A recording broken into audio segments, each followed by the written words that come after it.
दौर से निकालकर एक अच्छे दौर की तरफ लेकर जाती है। जिंदगी हर दिन एक नया इम्तिहान लेती है।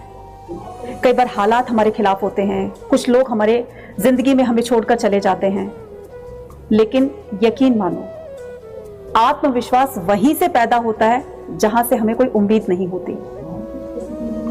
अपने ऊपर भरोसा रखकर जब आप आगे बढ़ते हो, इसको घमंड नहीं कहते हैं, बल्कि ये वो ताकत है आत्मविश्वास की जो हर बार आपको गिरकर उठाना सिखाती है।